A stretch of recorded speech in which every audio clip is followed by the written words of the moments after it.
ಒಂದು ಕಡೆ ಸೇರಿಕೊಂಡು ಒಂದು ಶಾಂತಿಯನ್ನ, ನೆಮ್ಮದಿಯನ್ನ, ಖುಷಿಯನ್ನ ಹಂಚಿಕೊಳ್ಳಲಿಕ್ಕೆ ನಮ್ಮ ಹಿರಿಯರು ಹಾಕಿಕೊಟ್ಟಿರುವಂಥ ಒಂದು ಮಾರ್ಗದರ್ಶನ ಈ ಎಲ್ಲ ಕಾರ್ಯಕ್ರಮಗಳು.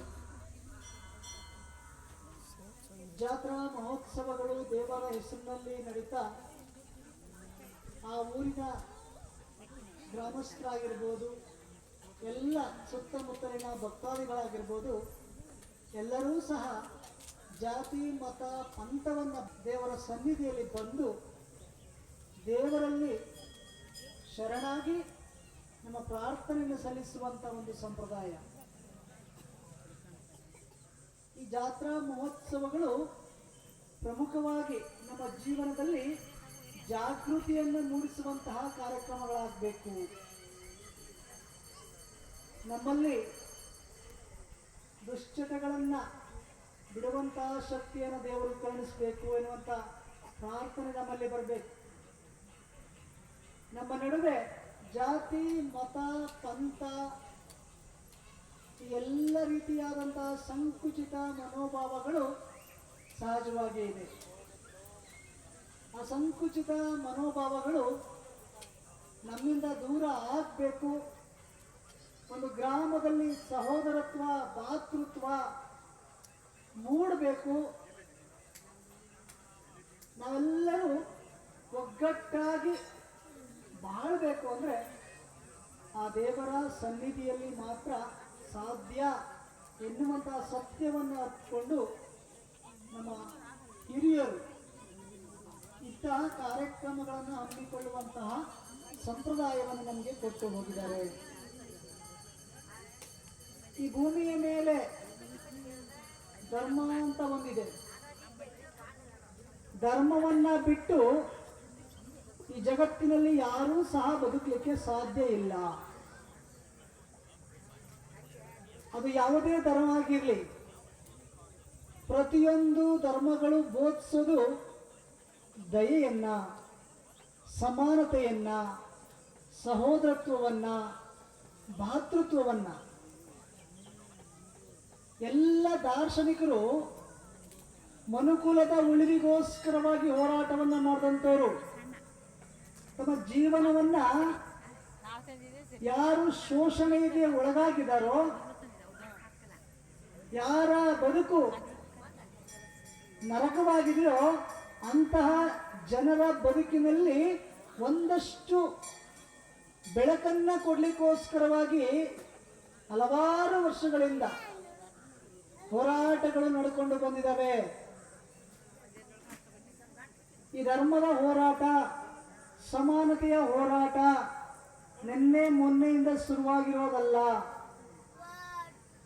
ಈ ಅಸಮಾನತೆ ಎಲ್ಲಿವರೆಗೂ ಇರುತ್ತೆ ಅಂತಂದ್ರೆ, ಈ ಭೂಮಿ ಎಲ್ಲಿವರೆಗೂ ಇರುತ್ತೋ ಅಲ್ಲಿವರೆಗೂ ಅಸಮಾನತೆ ಇರ್ತದೆ. ಹಾಗಾದ್ರೆ ಈ ಸಮಾನತೆ ಯಾವಾಗ ಬರುತ್ತೆ ಅಂದ್ರೆ, ಎಲ್ಲಿವರೆಗೂ ಅಸಮಾನತೆ ಇರ್ತದೋ ಅಲ್ಲಿಯವರೆಗೂ ಸಂತರು, ಶರಣರು ಈ ಭೂಮಿಯ ಮೇಲೆ ವಾಸ ಮಾಡ್ತಾ ಇರುವಂತ ಜನರಲ್ಲಿ ಜಾಗೃತಿಯನ್ನ, ಸಮಾನತೆಯನ್ನ ಮೂಡಿಸ್ಲಿಕ್ಕೋಸ್ಕರವಾಗಿ ಸತತ ಪ್ರಯತ್ನಗಳನ್ನ ಮಾಡ್ತಾನೇ ಇರ್ತಾರೆ. ಯಾಕೆ ಹೀಗೆ? ಈ ಅಸಮಾನತೆಯನ್ನು ಒಬ್ರು ತೊಡೆದಾಕ್ಲಿಕ್ಕೆ ಯಾಕೆ ಆಗೋದಿಲ್ಲ? ಅದು ದೈವ ನಿಯಮ. ಆ ದೇವರ ನಿಯಮವನ್ನ ಯಾರೂ ಸಹ ಮೀರಲಿಕ್ಕೆ ಆಗೋದಿಲ್ಲ. ಈ ದೈವ ನಿಯಮ ಹೇಗಿರುತ್ತೆ ಅಂತಂದ್ರೆ, ಮಾನವ ಜೀವನ ಒಂದು ಸರಪಳಿ.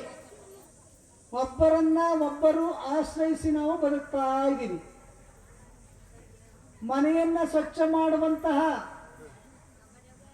ಒಬ್ಬ ಕಾರ್ಮಿಕರಿಗೆ ಎಷ್ಟು ಮಹತ್ವ ಇದೆಯೋ ಅಷ್ಟೇ ಮಹತ್ವ ಒಬ್ಬ ಶ್ರೀಮಂತನಿಗೂ ಸಹ ಇರುತ್ತೆ. ಶ್ರೀಮಂತ ಮೇಲಲ್ಲ, ಬಡವ ಕೀಳಲ್ಲ.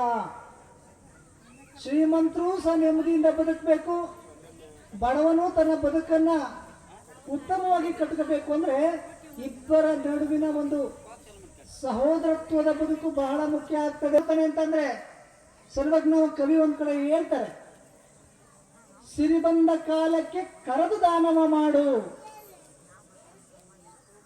ಹಣವನ್ನ, ಅಂತಸ್ತನ್ನ, ಸಿರಿ ಸಂಪದವನ್ನ ದೇವರು ಯಾಕೆ ಕೊಡ್ತಾನೆ ಅಂತಂದ್ರೆ ಸಿರಿ ಬಂದ ಕಾಲಕ್ಕೆ ಕರೆದು ದಾನವ ಮಾಡು ಅಂತ. ಯಾರು ದಾನ ಮಾಡಬೇಕು? ಯಾರು ಅರ್ಹರಿದಾರೋ, ಯಾರ ಜೀವನದಲ್ಲಿ ಕಷ್ಟ ಇದೆ, ನೋವಿದೆ, ಸಂಕಷ್ಟಕ್ಕೆ ಒಳಗಾಗಿರ್ತಾನೋ ಅಂಥವರ ಬದುಕಿನಲ್ಲಿ ಬೆಳಕನ್ನ ಕೊಡ್ಲಿಕ್ಕೋಸ್ಕರವಾಗಿ ಅಂತರ ಜೀವನ ಮಟ್ಟವನ್ನ ಉತ್ತಮಪಡಿಸು ಎನ್ನುವಂಥ ದೃಷ್ಟಿಯಲ್ಲಿ ದೇವರು ನಮಗೆಲ್ಲ ಈ ಸಂಪತ್ತನ್ನ, ಸಿರಿಯನ್ನ ಕೊಟ್ಟಿದ್ದಾನೆ. ಆದರೆ ಆ ತಿಳುವಳಿಕೆ ನಮಗೆ ಬರೋದು ತುಂಬಾ ಕಷ್ಟ. ಯಾಕೆ ಆ ತಿಳುವಳಿಕೆ ಬರೋದಿಲ್ಲ ಅಂತಂದ್ರೆ ಮನುಷ್ಯನಿಗೆ ಎಲ್ಲ ಪ್ರಾಣಿಗಳಿಗಿಂತಲೂ ಮಿಗಿಲಾಗಿ ಇಚ್ಛಾಶಕ್ತಿ, ಕ್ರಿಯಾಶಕ್ತಿ, ಜ್ಞಾನ ಶಕ್ತಿ ಇದೆ. ಈ ಮೂರು ಶಕ್ತಿಗಳು ಈ ಭೂಮಿಯ ಮೇಲೆ ವಾಸ ಮಾಡ್ತಾ ಇರುವಂತ ಯಾವ ಪ್ರಾಣಿಗಳಿಗೂ ಸಹ ಇಲ್ಲ. ಆನೆ ಬಹಳ ದೊಡ್ಡ ಪ್ರಾಣಿ, ಬಹಳ ದೊಡ್ಡ ಪ್ರಾಣಿ ಆನೆ. ಆದರೆ ಅಂತಹ ದೊಡ್ಡ ಪ್ರಾಣಿಯನ್ನೇ ಪಳಗಿಸುವಂತಹ ಶಕ್ತಿ ಇರೋದು ಮನುಷ್ಯನಿಗೆ. ಕರಿಘನ ಅಂಕುಶ ಕಿರಿದೆನ್ನಬಹುದೇ. ಆನೆ ದೊಡ್ಡದು, ಆದ್ರೆ ಆನೆಯನ್ನ ಪಳಗಿಸುವಂತಹ ಒಂದು ಅಂಕುಶ, ಇದಕ್ಕೆ ಏನು ಸಾಮರ್ಥ್ಯ ಇಲ್ಲ, ಶಕ್ತಿ ಇಲ್ಲ ಅಂತ ನಾವು ಹೇಳಲಿಕ್ಕೆ ಆಗೋದಿಲ್ಲ. ಅದಕ್ಕೆ ಅದೇ ರೀತಿಯಾದಂತಹ ಶಕ್ತಿ ಇದೆ. ಗಿರಿಘನ ವಜ್ರ ಕಿರಿದೆನ್ನಬಹುದೇ ಬಾರದಯ್ಯ. ಗಿರಿಘನ ಪರ್ವತಗಳ ಬಹಳ ದೊಡ್ಡವಾಗಿರ್ತವೆ ಪರ್ವತಗಳು. ಅಂತಹ ಪರ್ವತಗಳನ್ನ ತುಂಡು ಮಾಡುವಂತ ಶಕ್ತಿ ವಜ್ರಕ್ಕೆ ಇದೆ. ಅಂತ ಪರ್ವತಗಳನ್ನೇ ಪುಡಿ ಮಾಡುವಂತ ಶಕ್ತಿ ವಜ್ರಕ್ಕೆ ಇದೆ. ಅದನ್ನ ನಾವು ಸಣ್ಣದು ಅಂತ ಹೇಳಲಿಕ್ಕಾಗೋದಿಲ್ಲ. ಹಾಗೆ ಮನುಷ್ಯನಿಗೆ ಮನಸ್ಸು ಅಂತ ಇದೆ. ಈ ಮನಸ್ಸು ನೀನು ಒಳ್ಳೆ ಕೆಲಸ ಮಾಡಲಿಕ್ಕೂ ಪ್ರೇರಣೆ ಕೊಡೋದು ಮನಸ್ಸೇ, ಕೆಟ್ಟ ಕೆಲಸವನ್ನ ಮಾಡಲಿಕ್ಕೂ ಪ್ರೇರಣೆಯನ್ನ ಕೊಡೋದು ಮನಸ್ಸೇ. ಆದರೆ ಒಳ್ಳೆ ಕೆಲಸವನ್ನ ಮಾಡಲಿಕ್ಕೆ ಅದು ಅಷ್ಟು ಸುಲಭವಾಗಿ ಬಿಡೋದಿಲ್ಲ. ಯಾಕೆ ಅಂದ್ರೆ ಎಲ್ಲರೂ ಒಳ್ಳೆಯದಾಗ್ಬಿಟ್ರೆ, ಎಲ್ಲರೂ ಸತ್ಯವಂತರಾಗ್ಬಿಟ್ರೆ